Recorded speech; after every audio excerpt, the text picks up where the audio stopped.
Welcome to another episode of Talking College Football with JJ Kitchen. Of course, I'm your host, JJ Kitchen.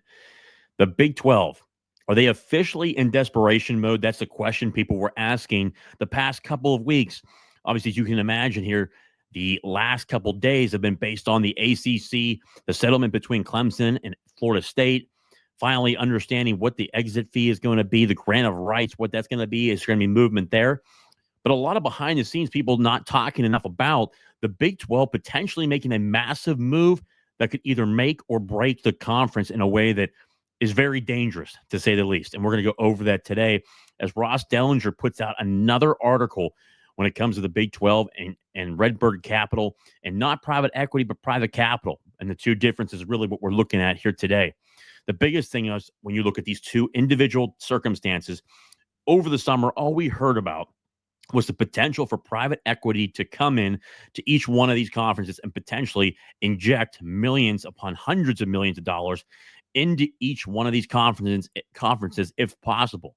Now, obviously, private equity is not a loan. Private equity is ownership, basically where an individual from the capital or the firm come into each one of these conferences and really has an equity stake to where they make decisions on what it looks like moving forward. However, this deal is not private equity, it's private capital, which, to make it easier, is not ownership, but it's a loan. And again, a potential opportunity to inject hundreds of millions of dollars into the Big 12, which sounds great on the face of it. But there are plenty of potential issues down the road, especially where college football is going to today, with obviously back pay to a number of these college athletes, over billions of dollars being paid, now $20.5 to $22 million in revenue sharing. That's more, putting more of these schools into the deep of the hole in terms of what it could potentially look like, and major issues in terms of revenue streams not having enough, but now also, too, adding the potential of a loan in the terms of $50 to $200 million per school could be able to sink a university, and how dangerous this could potentially be. And it's really desperate move. The biggest thing is obviously going into sharing my screen here.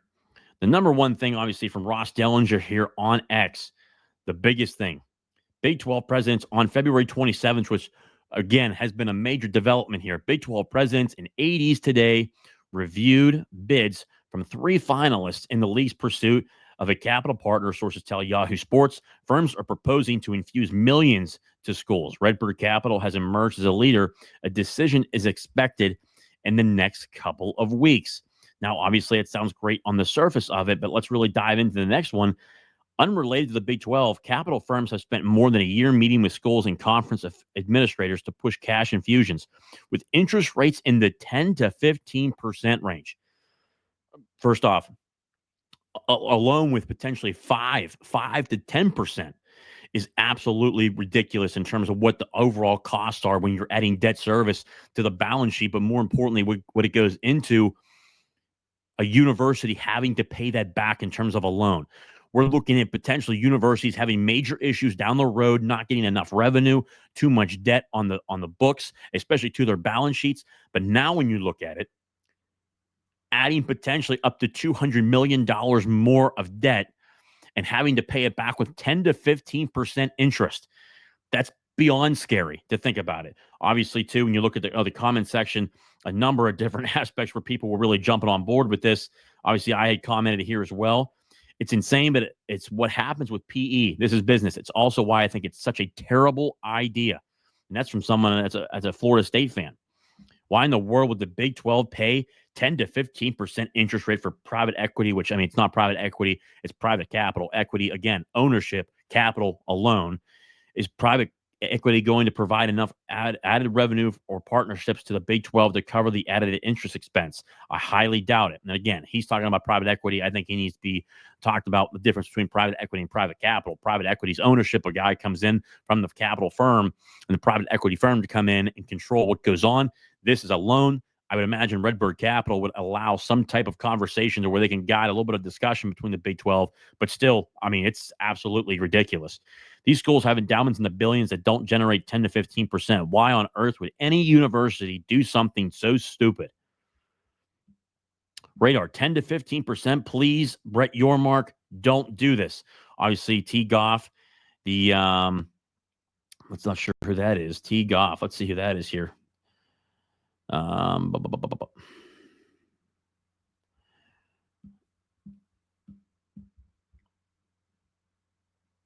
T. Goff.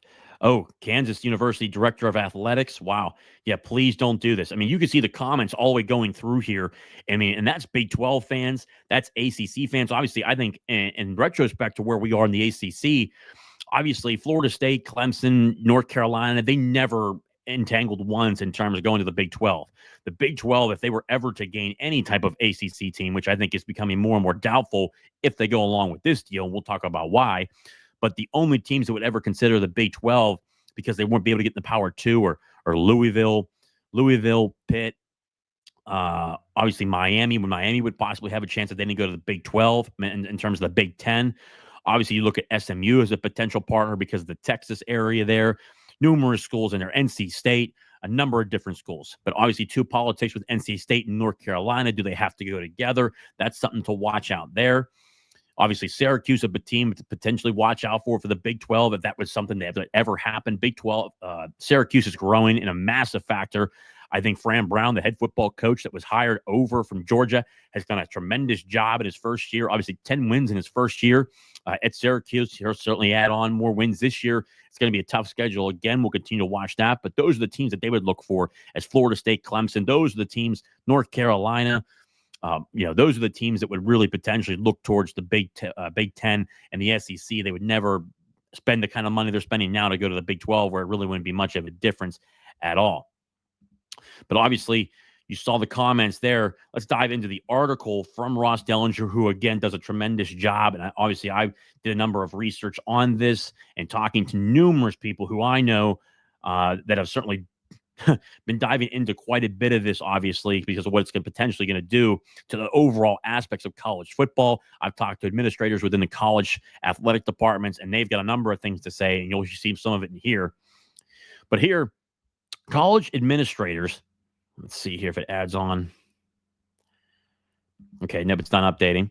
College administrators are bracing for the new reality of revenue sharing directly with athletes as part of the terms of the House Settlement Agreement.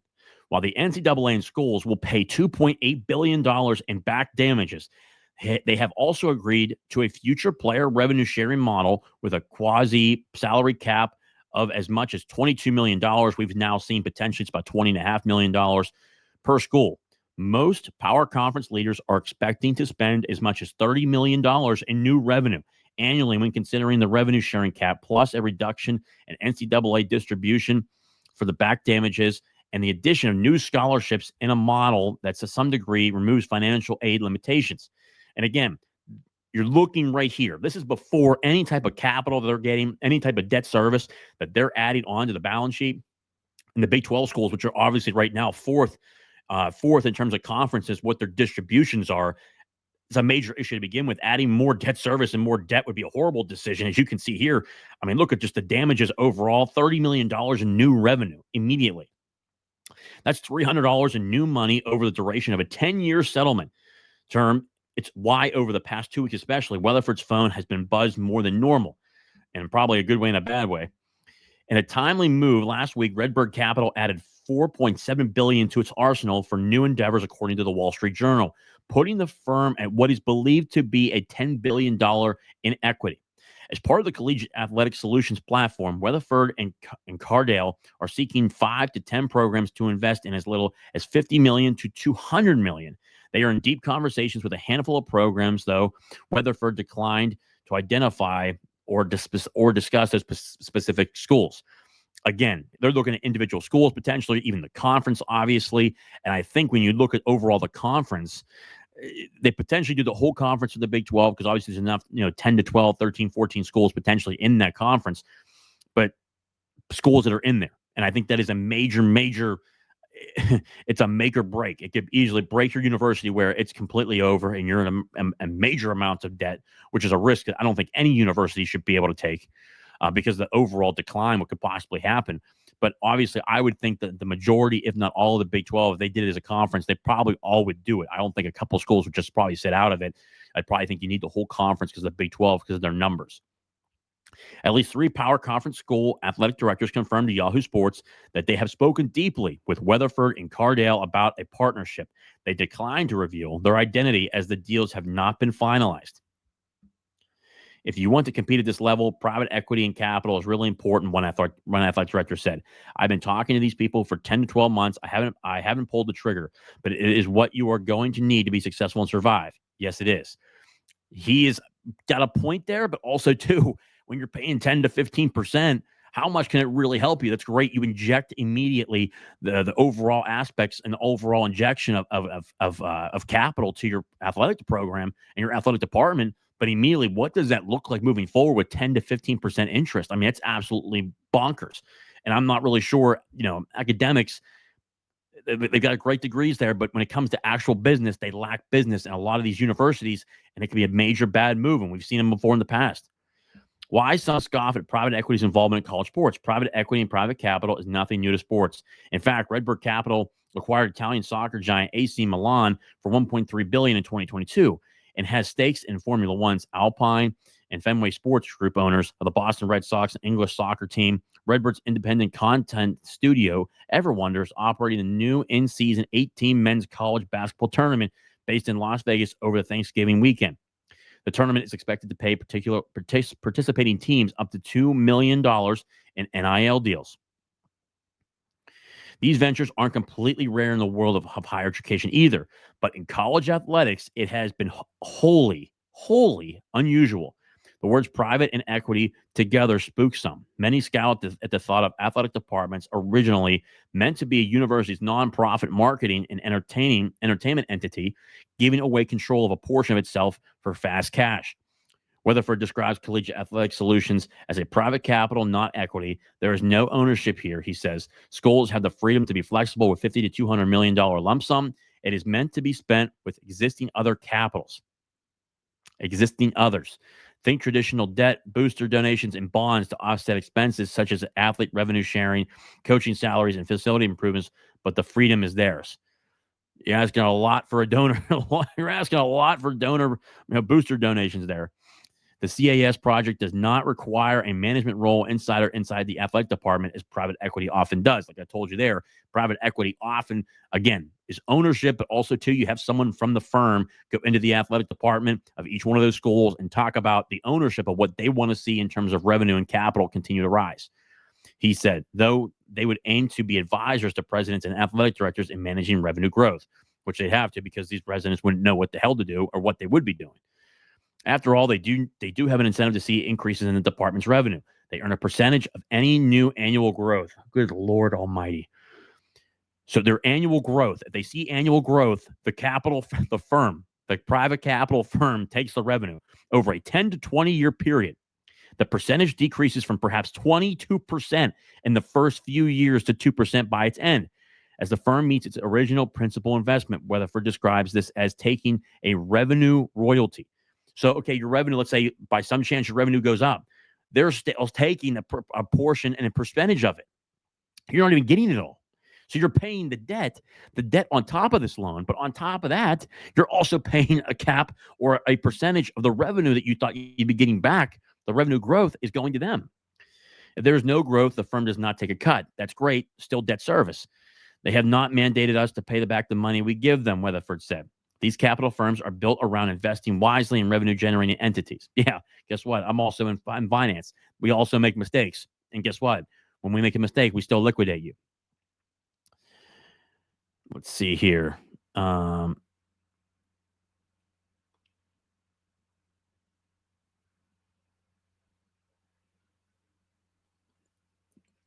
there.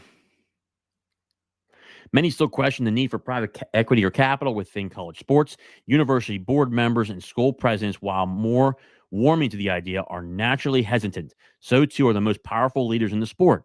What could private equity do that schools can't do with their donors? Asked one outgoing American Athletic Commissioner, Mike Oresco. Another question: does private equity align with your goals? I question its role in college athletic departments.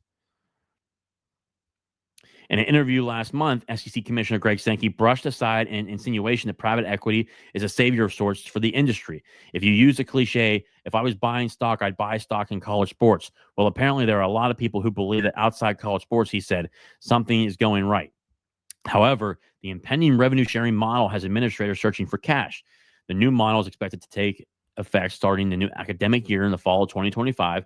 14 months to come up with upward of $30 million isn't easy. Obviously, every university around the country is going through major cuts. Everyone cuts in terms of salaries, administrators, and now potentially sports. You'll see sports from each one of these universities getting cut. In the ACC and the Big 12, things are more tricky. Let's see. And obviously finishing out here, it's basically like going, and this is a great comment here. It's basically like going and taking out a loan and repaying it over 15, 20 years, said another Power Conference admitted athletic director. Here's the thing. How desperate are you? Because you've got to pay off that note. The debt service, the note, you have to pay off that loan. If they don't, they're coming to liquidate you at all costs. They will get their money back. In private equity or private capital, it does not matter. In banking, they're going to get your money. And it's on a day in, day out basis. They're looking to see how you're performing. If it's going south and they want out of it, they're going to cut it. And guess what? This is over 15 right here. Look at this. 15 to 20 years. We're talking about the ever changing landscape in the next 5 years. What happens if, and this is a great question here, as I stop sharing here. The question that really goes involved with this, and if you really look at it, let's see here. Here we go. The question really goes involved here. Let's say in the next 5 years, okay, you're on a 15 to 20 year note. Okay, it's amortized over 25 years. You got to pay it really. You have 10 years to pay it off, 15 years to pay it off, or you pay it in a lump sum at the end if it's amortized over 25 years. Okay, let's say, for instance, you get 10 to 15%, obviously, in interest rates. Okay, you're getting absolutely demolished in interest. Obviously, I mean, you're paying millions in interest. I mean, that would be absolutely horrible to think about. But overall, let's say something changes in 5 years. Let's say something crazy happens and the Big 10 and the SEC break off and they go do their own playoff and the ACC and the Big 12 are left behind. What the hell do you do as a Big 12 department when you've taken out that much loan? Immediately, your revenue, again, I think in the first couple of years for probably the Big 10 and the SEC, the revenue could grow. But over time, it's no longer conducive to the Big 12 and the ACC being left out, all these teams left out. They'll lose revenue down the road to begin with because obviously you're excluding more teams. You're excluding more schools. The Big 12, you know for a fact your revenue is not going to rise. It's not going to rise. So now automatically your revenue is not going up. It's going down. The debt hasn't changed. You're paying 10 to 15% over 10 to 15, really 15 to 20 years. So let's say it's 5 years, 6 years.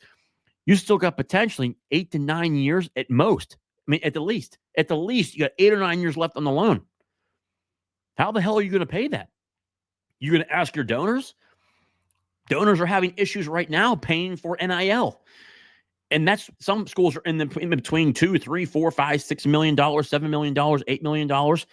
Go ahead and do the debt service on that on a yearly basis, annually. That would absolutely destroy your university. You would have to go into university funds, start paying that on a monthly basis, on a yearly basis.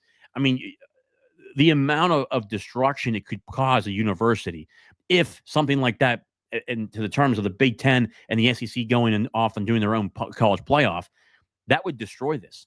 And then if you don't have any revenue growth, let's say it all just stays together, you go into a super league. Who, and especially to the ACC, no ACC school is going to want to jump into that conference at all if they're involved in a private capital deal where you join into that debt. Because eventually they're going to probably do the same exact thing. They want to ask you, if you join this conference, can you share our debt?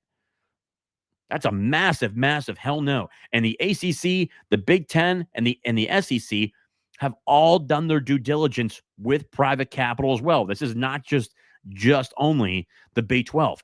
Every Power 4 conference has done this. Even the Group of 5, the American Conference, has done this. But every other conference has said no because of the massive risk you are taking. You're taking on a note for the next 15 to 20 years when college athletics is going to be the breaker in the massive changes in the next 5 years. Why in God's name would you take out a 15 to 20-year note with 10 to 15% interest? It's suicide. I would under no circumstance guide anybody to do this with a note that long and with the amount of changes coming in the next 5 years. I wouldn't do it. And obviously, you've seen through the comments there, even Big 12 fans are saying, hell no, we should not do it. And obviously, ACC fans saying, hell no, we shouldn't do it. Hell no, they shouldn't do it. Big 10 fans saying, no, they shouldn't do it. And SEC fans saying, hell no, they shouldn't do it. That's a clear take. Well, guys, if you haven't done so yet, more videos coming out about this and the topics going forward, but subscribe down below. Subscribe to the channel. It's free. Like this video, share it with your friends, share it on Twitter, X. I want to see your comments down below. Do you think private capital for the Big 12 is a good idea? Does it sink their conference? Does it sink these teams? Or does it pay off? Do you think it's going to pay off and only help them and really boost them towards the Big 10 and the SEC when it comes to revenue distributions, but more importantly, competitiveness now down the road? Or is this a suicide mission? Let me know. Guys, as you can imagine, again, appreciative of your support of Talking College Football with JJ Kitchen. As always and forever, hail to Pitt, hail to the ACC, but hail to college football. I'll see you next time.